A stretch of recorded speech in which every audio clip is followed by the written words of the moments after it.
ৰাইজৰ বাবে মুকলি কৰিছে।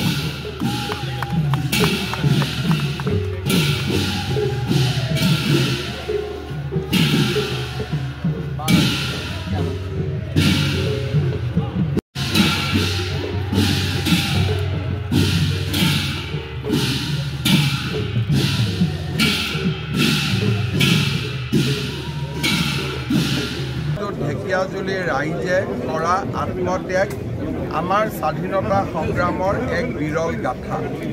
মন্ত্ৰী অশোক সিংঘাল ডাঙৰীয়াৰ নেতৃত্বত ঢেকিয়াজুলিত 11 গৰাকী শ্বহীদৰ প্ৰতিমূৰ্তি, সন্মিলন কক্ষ আৰু সুন্দৰ ব্যৱস্থাৰে 11 কোটি টকাৰে এক শ্বহীদ স্মাৰক নিৰ্মাণ কৰা হৈছে।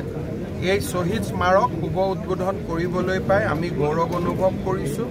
ঢেকিয়াজুলিবাসী ৰাইজক অভিনন্দন জনাইছোঁ আৰু বীৰ শ্বহীদসকলৰ প্ৰতি পুনৰ এবাৰ মই শ্ৰদ্ধা জনাইছোঁ। 24 গৰাকী বুলি কৈছে জ্যোতিপ্ৰসাদ আগৰৱালাই সেই সময়ত লিখি থৈ গৈছিলে যে যদিও ব্ৰিটিছে 11 লগত 2জন 13জন শ্বহীদৰ মৃত্যু হোৱা বুলি কৈছিলে, কিন্তু কংগ্ৰেছৰ হিচাপত সেই সময়ত 24জন। মই ভাবোঁ যে ঢেকিয়াজুলিৰ ঘটনাক লৈ আৰু অধিক গৱেষণা কৰাৰ স্থল আছে। মই আজি সভাতে আহ্বান জনাইছোঁ ঢেকিয়াজুলি মহাবিদ্যালয় যে ঢেকিয়াজুলিৰ ঘটনাৰ বহু তথ্য এতিয়াও হয়তো বিভিন্ন আৰ্কাইভত লুকাই আছে। এই তথ্যসমূহ উদ্ধাৰ কৰিবলৈ আমি এক প্ৰচেষ্টা চলোৱা উচিত।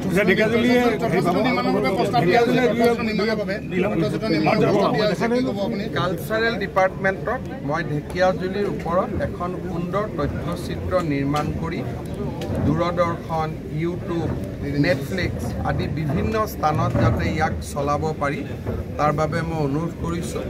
অসমীয়াত হ'ব পাৰে, ইংলিছত ছাবটাইটেল হ'ব পাৰে, হিন্দীত ছাবটাইটেল হ'ব পাৰে, তেওঁলোকে এই ক্ষেত্ৰত বিচাৰ কৰে।